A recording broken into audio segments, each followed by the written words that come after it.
Hello students, welcome back to my channel. जैसे CGL TGT PGT all Jharkhand government exam के लिए आज मैं आप लोग के लिए लेकर आई हूँ झारखंड की जनजातियाँ। ठीक है, आज हम लोग दो जनजाति के बारे में पढ़ेंगे। पहला है हम लोग का चिकबड़ाई जनजाति, ठीक है। दूसरा है बेदिया जनजाति, ठीक है। तो वीडियो शुरू करने से पहले अगर आप चैनल पर नए हैं तो प्लीज़ चैनल को सब्सक्राइब कीजिएगा, वीडियो पसंद आए तो लाइक कीजिएगा और वीडियो को अधिक से अधिक शेयर कीजिएगा। चलिए आज की क्लास शुरू करते हैं, ठीक है।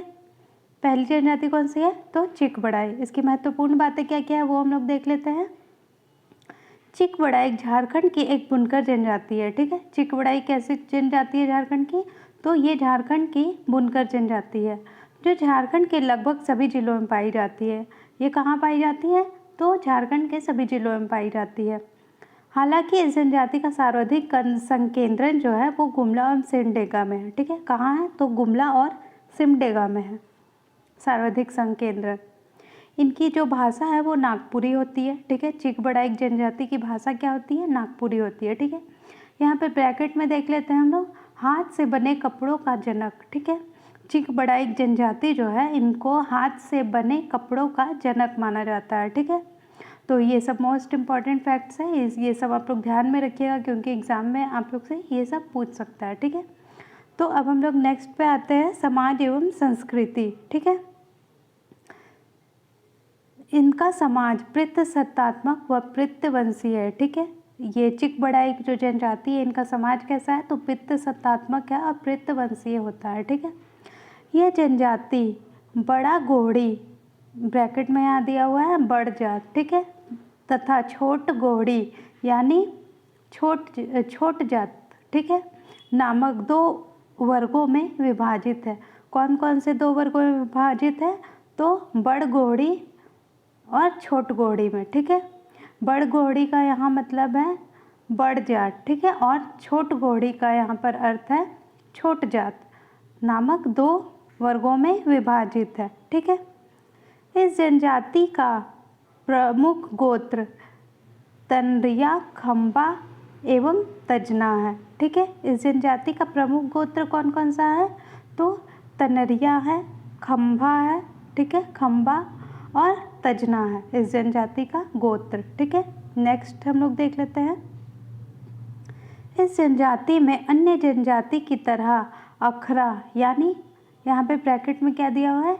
नृत्य स्थल तथा पंचायत व्यवस्था नहीं मिलती है, ठीक है। इस जनजाति में क्या नहीं मिलती है? तो इस जनजाति में अन्य जनजातियों की तरह अखड़ा, जैसे अन्य जनजाति में अखड़ा यानी नृत्य स्थल जो है वो होते हैं और पंचायत व्यवस्था होती है, तो इस जनजाति में नहीं है, ठीक है। देख सकते हैं यहाँ पे लिखा हुआ है, इस जनजाति में अन्य जनजातियों की तरह अखड़ा और पंचायत व्यवस्था नहीं है।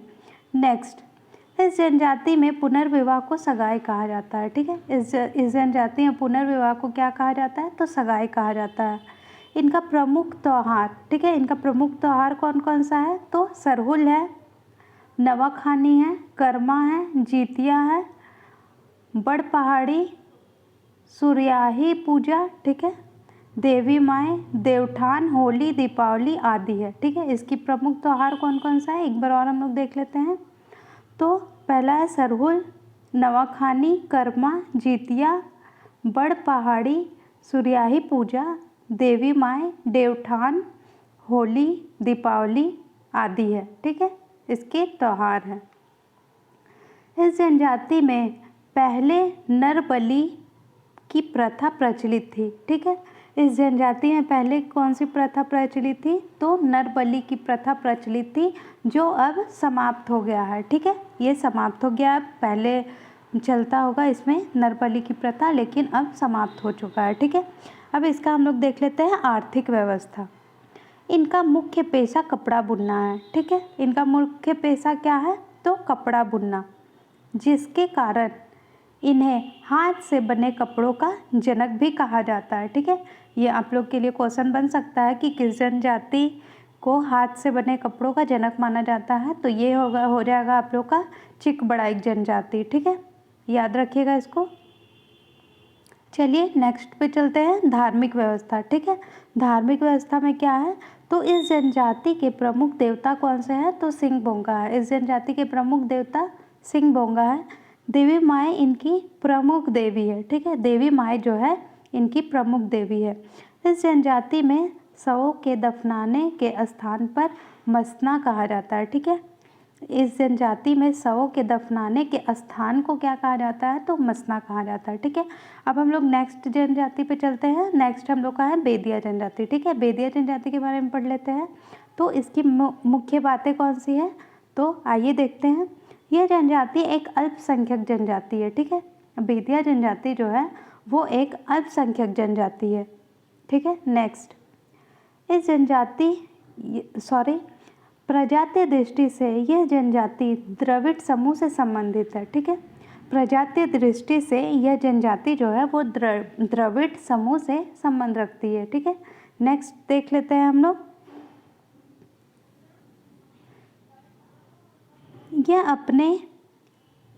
यह अपने को वेद निवस या वेदवाणी कहते हैं। क्या कहते हैं अपने को? तो वेद निवस या वेदवाणी कहते हैं खुद को, ठीक है। कौन? तो बेदिया जनजाति। यहाँ पे देख लेते हैं हम लोग।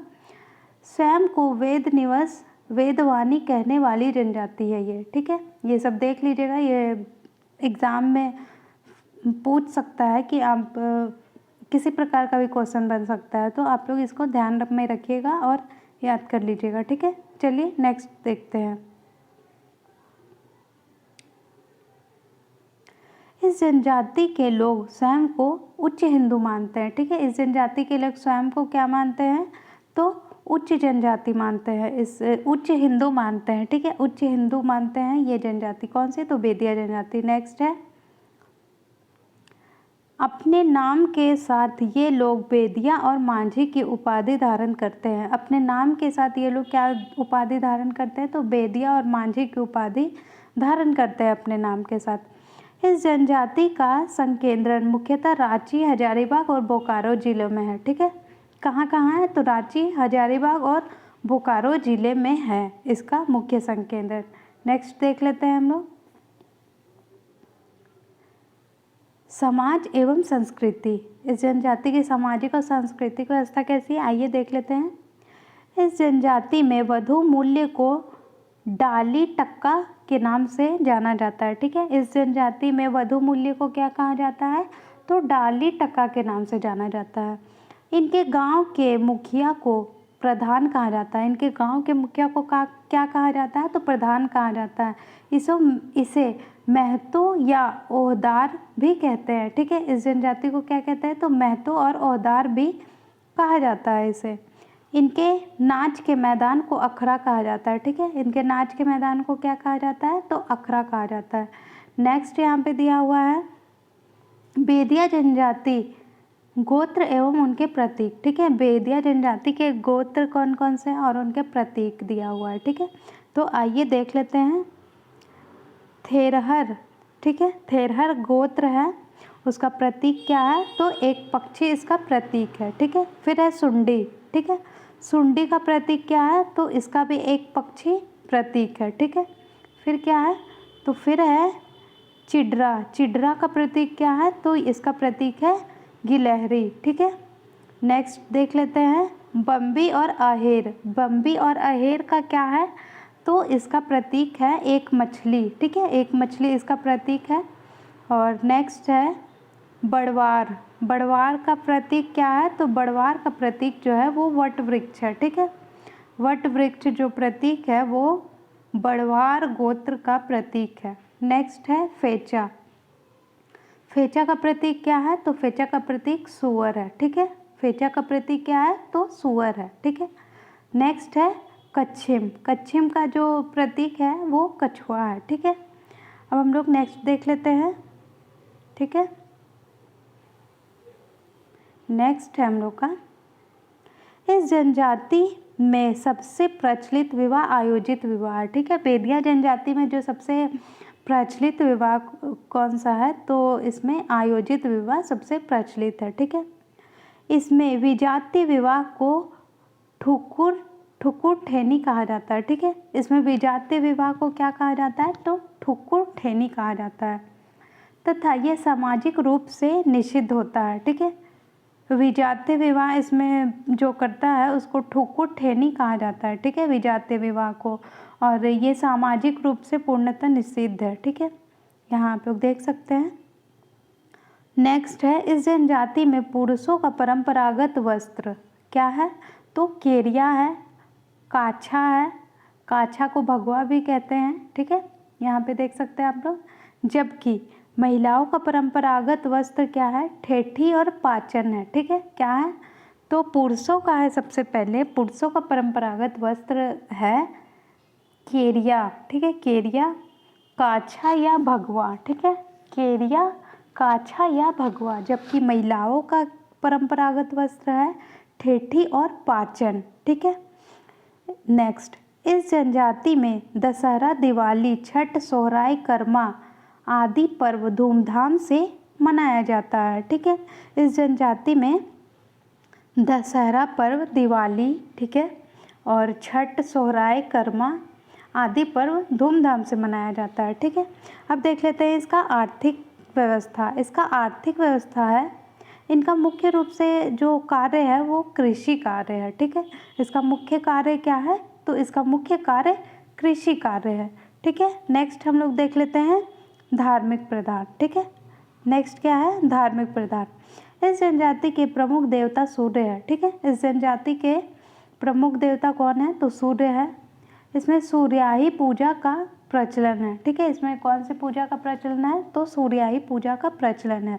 ठीक है, इस जनजाति के धार्मिक स्थल को सरना कहते हैं। ठीक है, इस जनजाति का धार्मिक स्थल जो है वो सरना है। ठीक है, वीडियो यहीं पे समाप्त करते हैं। अगर वीडियो अच्छा लगे तो प्लीज़ लाइक कीजिएगा, चैनल पर नए हैं तो सब्सक्राइब कीजिएगा, वीडियो को अधिक से अधिक शेयर कीजिएगा। मिलते हैं नेक्स्ट जनजाति के साथ अगले वीडियो में। ठीक है, थैंक यू।